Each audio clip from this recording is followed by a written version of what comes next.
ಅಥಣಿ ಪಟ್ಟಣದಲ್ಲಿ ಭರವಸೆ ಬೆಳಕು ಫೌಂಡೇಶನ್ ವತಿಯಿಂದ ನಡೆಯಲಿರುವ ದ್ವಿತೀಯ ವರ್ಷದ ವಾರ್ಷಿಕೋತ್ಸವ ಹಾಗೂ ವಿಶ್ವ ಮಹಿಳಾ ದಿನಾಚರಣೆಯ ಅಂಗವಾಗಿ ಮಹತ್ವದ ಕಾರ್ಯಕ್ರಮವನ್ನು ಹಮ್ಮಿಕೊಳ್ಳಲಾಗಿದೆ.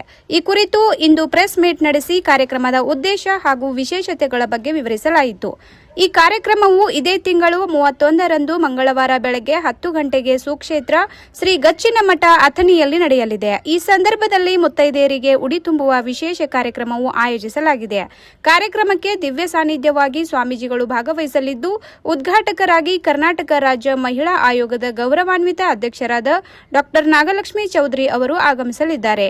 ಇದೇ ವೇಳೆ ಮಾಜಿ ಉಪಮುಖ್ಯಮಂತ್ರಿಗಳು ಹಾಗೂ ಅಥಣಿ ಜನಪ್ರಿಯ ಶಾಸಕರಾದ ಲಕ್ಷ್ಮಣ್ ಸವದಿ ಅವರು ಮುಖ್ಯ ಅತಿಥಿಗಳಾಗಿ ಭಾಗವಹಿಸಲಿದ್ದಾರೆ. ಜೊತೆಗೆ ವಿವಿಧ ಇಲಾಖೆಗಳ ಆಡಳಿತಾಧಿಕಾರಿಗಳು ಹಾಗೂ ಗಣ್ಯರು ಕಾರ್ಯಕ್ರಮದಲ್ಲಿ ಪಾಲ್ಗೊಳ್ಳಲಿದ್ದಾರೆ. ಪ್ರೆಸ್ ಮೀಟ್ನಲ್ಲಿ ಭರವಸೆ ಬೆಳಕು ಫೌಂಡೇಶನ್ ಸಂಸ್ಥಾಪಕಿ ಹಾಗೂ ಅಧ್ಯಕ್ಷರಾದ ಶ್ರೀಮತಿ ರೂಪಾ ಕಾಂಬ್ಳೆ, ಕಾರ್ಯದರ್ಶಿ ಶ್ರೀಮತಿ ಕಾದಂಬರಿ ಅಕ್ಕೋಳ್, ಕರುನಾಡ ಕಾರ್ಮಿಕರ ವೇದಿಕೆ ಜಿಲ್ಲಾ ಅಧ್ಯಕ್ಷೆ ಶ್ರೀಮತಿ ರಾಣಿ ಮೋಹನ್ ಬಡಿಗೇರ್, ಸಮಾಜ ಸೇವಕಿ ಹಾಗೂ ಕಾಂಗ್ರೆಸ್ ಮಹಿಳಾ ಮುಖಂಡೆ ಶ್ರೀಮತಿ ಸವಿತಾ ಕಾಂಬ್ಳೆ, ಸದಸ್ಯೆ ಶ್ರೀಮತಿ ವೈಶಾಲಿ ಮೇಲ್ಗಡೆ, ಹ್ಯೂಮನ್ ರೈಟ್ಸ್ ತಾಲೂಕಾ ಅಧ್ಯಕ್ಷೆ ಶ್ರೀಮತಿ ಗೀತಾ ಮಡ್ಡಿ ಹಾಗೂ ಡಾ ಭಾರತಿ ವಿಜಾಪುರೆ ಉಪಸ್ಥಿತರಿದ್ದರು. ಈ ಕಾರ್ಯಕ್ರಮದ ಮೂಲಕ ಮಹಿಳೆಯರ ಸಬಲೀಕರಣ, ಸಮಾಜದಲ್ಲಿ ಅವರ ಪಾತ್ರದ ಮಹತ್ವ ಹಾಗೂ ಸಾಂಸ್ಕೃತಿಕ ಮೌಲ್ಯಗಳನ್ನು ಉತ್ತೇಜಿಸುವುದು ಮುಖ್ಯ ಉದ್ದೇಶವಾಗಿದ್ದು, ಎಲ್ಲರೂ ಭಾಗವಹಿಸಿ ಕಾರ್ಯಕ್ರಮವನ್ನು ಯಶಸ್ವಿಗೊಳಿಸಬೇಕೆಂದು ಆಯೋಜಕರು ಮನವಿ ಮಾಡಿಕೊಂಡಿದ್ದಾರೆ.